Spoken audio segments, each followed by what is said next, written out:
নমস্কাৰ, welcome back to my YouTube channel Rupam Bora ব্লগছলৈ স্বাগতম জনাই সকলোকে। আৰু মই আছোঁ এতিয়া গুৱাহাটীৰ পাৰ্শ্বৱৰ্তী সোণাপুৰত। আৰু সোণাপুৰৰ এখন দলঙৰ কাষত আছোঁ। এইখন চাই লওক। তো পৰিৱেশটো বহুত ভাল লাগিছে, সেইকাৰণে এটা ভ্লগ বনাই দিওঁ বুলি ভাবিলোঁ। যিহেতু মই আহিছিলোঁ আজি ৰাতিপুৱা সোণাপুৰত আৰু কিবা এটা কামত আহিছিলোঁ, আৰু ইয়াত চাব লগা জেগা আছে। সেইকাৰণে এই সোণাপুৰত আহিছোঁ বনাবলৈ। তো চাই থাকক ভিডিঅ'টো, আৰু ইয়াৰ ওপৰেৰে গৈ তাত উঠিব লাগিব আৰু দলংখন চাম। তো চাই থাকক।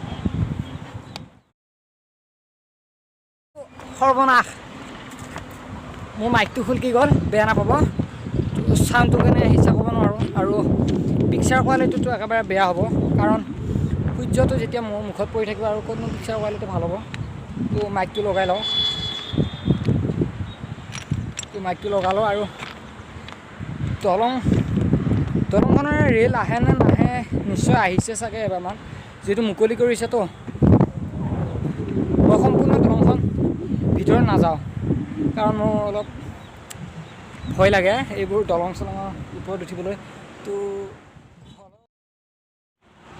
ভিডিঅ' কৰিবই লাগিব, সেইকাৰণে আহিছোঁ আপোনালোকক ভিডিঅ' দেখুৱাবলৈ। তো চাই থাককচোন কিমান দূৰ যাব পাৰোঁ নে কি। ভয় লাগে দেই ফ্ৰেণ্ডছ, বেয়া নাপাব। আৰু এটা কথা কওঁ,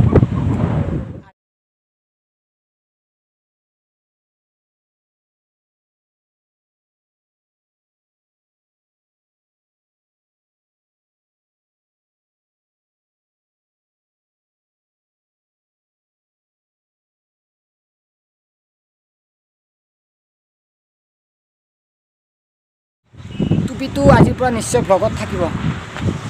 কথা পাতক হ'ব। আৰু দলঙত উঠিব মোৰ এনে ভয় নালাগে, এইবোৰ যে ছাইডত থকা ফাক, সেইবোৰৰ কাৰণে অলপমান ভয় লাগে। তো এতিয়াও ভয় লাগি আছে অলপমান, কিন্তু বহুত মাজত যোৱা নাই। মাজত গ'লে মোৰ ভয় লাগিব, সেইকাৰণে ছাইডতে আছোঁ। তো যদি ভিডিঅ'টো ভাল লাগে লাইক কৰিব, কমেণ্ট কৰিব, শ্বেয়াৰ কৰিব, আৰু ছাবস্ক্ৰাইব কৰিব নোৱাৰিব মোৰ চেনেলটো। জয় অসম। আৰু ৰ'ব, শেষ হোৱা নাই, মই উঠি লওঁ বাৰু, ভয় লাগেতো, সেইকাৰণে বহুত আগত নাযাওঁ। ইয়াৰ পৰা কম, এইখন দলং আছে সোণাপুৰৰ এইখিনি দীঘাৰু বুলি কয়। তাত নদী আছে, দীঘাৰু নদী। আৰু এইফালে পৰিৱেশটো বহুত ভাল। এইটো ৰেল লাইন, নিশ্চয় এইটো ষ্টাৰ চিমেণ্টৰ কাষেৰে ৰেল লাইনটো গৈছে। আৰু চাই থাকক ভিডিঅ'টো, দুটা শ্বট।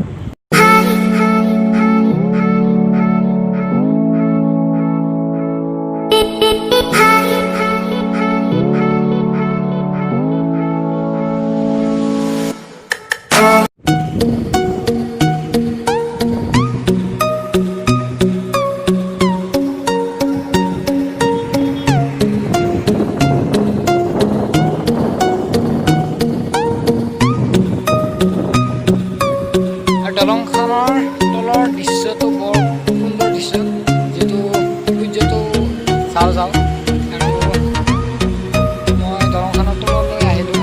দলংখন দীঘল আছে, এইফালে মেঘালয় যায়।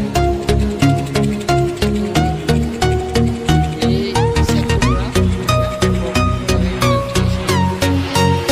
ভাল লাগিলে ভিডিঅ'টো। ইয়াতে সমাপ্ত কৰিম ভিডিঅ'টো।